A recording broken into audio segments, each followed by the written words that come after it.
प्रिय साथियों, प्राचीन भारत के महान नीतिज्ञ आचार्य चाणक्य ने केवल राजनीति और अर्थशास्त्र में ही नहीं बल्कि जीवन के प्रत्येक पहलू में गहराई से विचार किया। उन्होंने स्त्रियों के गुणों को भी बड़ी गंभीरता से परखा और बताया कि एक आदर्श स्त्री में कौन कौन से गुण होने चाहिए। यह कहानी एक ऐसे राजा की है जो चाणक्य की नीतियों के आधार पर अपने लिए योग्य रानी की तलाश करता है। मगध के राजा वीरसेन राज्य संचालन में निपुण थे, परंतु विवाह का निर्णय लेने में असमर्थ थे। उन्होंने अपने मंत्री से कहा, मुझे एक ऐसी पत्नी चाहिए जो केवल सुंदर न हो बल्कि बुद्धिमान, धर्मनिष्ठ और त्यागमयी भी हो।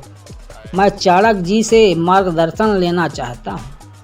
चाणक्य ने कहा, राजन, स्त्री के बाहरी सौंदर्य से नहीं, उसके आचरण, ज्ञान, व्यवहार, संयम और त्याग से उसकी असली पहचान होती है।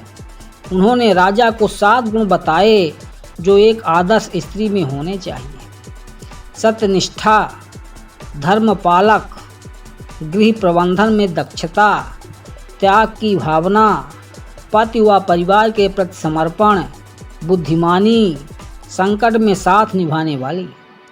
चाणक्य ने राजा को 4 राज्यों की राजकुमारियों से मिलने भेजा। राजकुमारी चित्रलेखा, अपार सौंदर्य परंतु अहंकारी और विलासी। राजकुमारी धर्मवती, धार्मिक परंतु निर्णय लेने में असमर्थ। राजकुमारी प्रज्ञा, अत्यंत बुद्धिमान परंतु भावनाहीन। राजकुमारी शीलवती, संयमी, सहनशील, धर्मनिष्ठ और व्यवहार कुशल। राजा चारों से मिला और उन्हें अलग अलग परिस्थितियों में परखा। विपत्ति में कौन साथ देता है, सेवकों से कैसा व्यवहार करती है, दूसरों की सफलता से ईर्ष्या होती है या नहीं। केवल शीलवती हर परीक्षा में खरी उतरी। राजा ने चाणक्य से पूछा, आपने कैसे पहले ही जान लिया कि शीलवती श्रेष्ठ है। चाणक्य मुस्कुराए, राजन, स्त्री की पहचान उसकी भाषा से, संकट में उसके साहस से और अपनों के प्रति उसके समर्पण से होती है।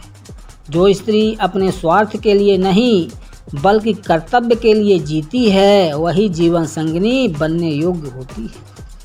राजा वीरसेन ने शीलवती से विवाह किया।